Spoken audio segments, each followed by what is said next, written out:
السلام علیکم ورحمۃ اللہ وبرکاتہ۔ ناظرین، میں محمد عاقب خان آپ کی خدمت میں اور ایک نیا ویڈیو لے کر حاضر ہوں۔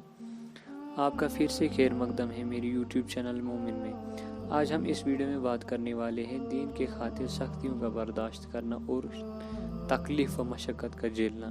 ناظرین، موضوع کو شروع کرنے سے پہلے آپ سے گزارش ہے کہ میری چینل کو سبسکرائب کریں اور بیل کے آئیکن کو پریس کریں تاکہ آپ کو میری ہر آنے والے ویڈیو کی نوٹیفیکیشن ملتی رہے۔ دین کی خاطر سختیوں کا برداشت کرنا اور تکلیف و مشقت کا جھیلنا۔ حضور اقدس صلی اللہ علیہ وسلم اور صحابہ کرام رضی اللہ تعالی عنہ نے دین کے پھیلانے میں جس قدر تکلیفیں اور مشقتیں برداشت کی ہے، ان کا برداشت کرنا تو دور کی بات، اس کا ارادہ کرنا بھی ہم جیسے نالائقوں سے دشوار ہے۔ تاریخ کی کتابیں ان واقعات سے بری ہوئی ہے، مگر ان پر عمل کرنا تو علیحدہ رہا۔ ہم ان کے معلوم کرنے کی بھی تکلیف نہیں کرتے۔ اس موضوع میں چند قصوں کو نمونہ کے طور پر ذکر کرنا ہے۔ ان میں سب سے پہلے خود حضور صلی اللہ علیہ وسلم کے ایک قصے سے ابتدا کرتا ہوں کہ حضور صلی اللہ علیہ وسلم کا ذکر برکت کا ذریعہ ہے۔ حضور اکرم صلی اللہ علیہ وسلم کے طائف کے سفر کا قصہ۔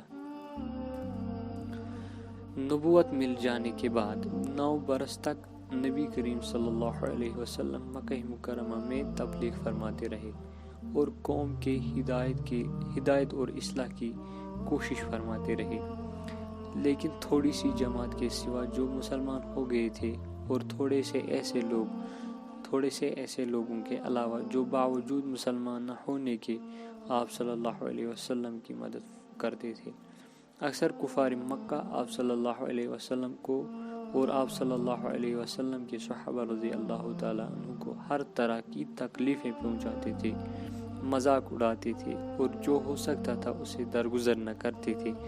حضور صلی اللہ علیہ وسلم کے چاچا ابو طالب بھی انہی نیک دل لوگوں میں سے تھے جو باوجود مسلمان نہ ہونے کے حضور صلی اللہ علیہ وسلم کی ہر قسم کی مدد فرماتے تھے۔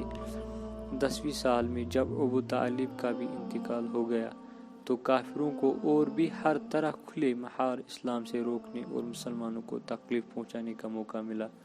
حضور اقدس صلی اللہ علیہ وسلم اس خیال سے طائف تشریف لے گئے کہ وہاں قبیلہ ثقیف کی بڑی جماعت ہے، اگر وہ قبیلہ مسلمان ہو جائے تو مسلمانوں کو ان تکلیفوں سے نجات ملے اور دین کے پھیلنے کی بنیاد پڑ جائے۔ وہاں پہنچ کر قبیلہ کے 3 سرداروں سے جو بڑے درجے کے سمجھے جاتے تھے گفتگو فرمائی اور اللہ کے دین کی طرف بلایا اور اللہ کے رسول کی یعنی اپنی مدد کی طرف متوجہ کیا، مگر ان لوگوں نے بجائے اس کے کہ دین کی بات کو قبول کرتے یا کم سے کم عرب کی مشہور مہمان نوازی کے لحاظ سے ایک نوورد مہمان کی خاطر مدارت کرتے، صاف جواب دے دیا اور نہایت بے رخی اور بد اخلاقی سے پیش آئے۔ ان لوگوں نے یہ بھی گوارا نہ کیا کہ آپ صلی اللہ علیہ وسلم یہاں قیام فرما لے۔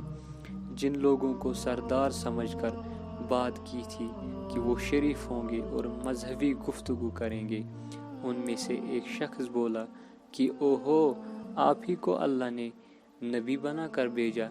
دوسرا بولا، اللہ کو تمہارے سوا اور کوئی ملتا ہی نہیں تھا جس کو رسول بنا کر بھیجے، نعوذ باللہ۔ تیسرے نے کہا، میں تجھ سے بات کرنا ہی نہیں چاہتا، اس لیے کہ اگر تو واقعی نبی ہے جیسا کہ دعویٰ ہے تو تیری بات سے انکار کر دینا مصیبت سے خالی نہیں، اور اگر جھوٹ ہے تو میں ایسے شخص سے بات کرنا نہیں چاہتا۔ اس کے بعد ان لوگوں سے نا امید ہو کر حضور صلی اللہ علیہ وسلم نے لوگوں سے بات کرنے کا ارادہ فرمایا کہ آپ صلی اللہ علیہ وسلم تو ہمت اور استقلال کے پہاڑ تھے، مگر کسی نے بھی قبول نہ کیا، بلکہ بجائے قبول کرنے کے حضور صلی اللہ علیہ وسلم سے کہا کہ ہمارے شہر سے فوراً نکل جاؤ اور جہاں تمہاری چاہت کی جگہ ہو وہاں چلے جاؤ۔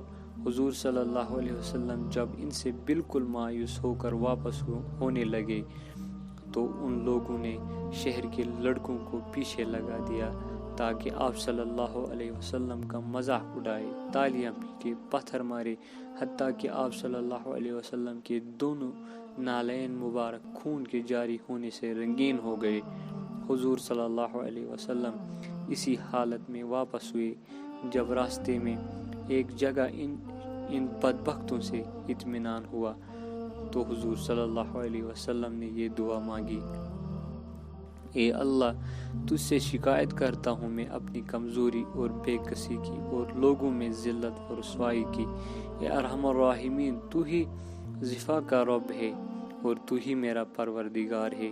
تو مجھے کس کے حوالے کرتا ہے؟ کسی اجنبی بیگانے کے جو مجھے دیکھ کر طرش رو ہوتا ہے اور منہ چڑھاتا ہے، یا کسی دشمن کے جس کو تو نے مجھ پر قابو دے دیا؟ اے اللہ، اگر تو مجھ سے ناراض نہیں ہے تو مجھے کسی کی بھی پرواہ نہیں۔ تیری حفاظت مجھے کافی ہے۔ میں تیرے چہرے کے اس نور کے طفیل جس سے تمام اندھیریاں روشن ہو گئے اور جس سے دنیا اور آخرت کے سارے کام درست ہو جاتے ہیں، اس بات سے پناہ مانگتا ہوں کہ مجھ پر تیرا غصہ ہو یا تو مجھ سے ناراض ہو۔ تیری ناراضگی کا اس وقت تک دور کرنا ضروری ہے جب تک تو راضی نہ ہو۔ نہ تیرے سوا کوئی طاقت ہے نہ قوت۔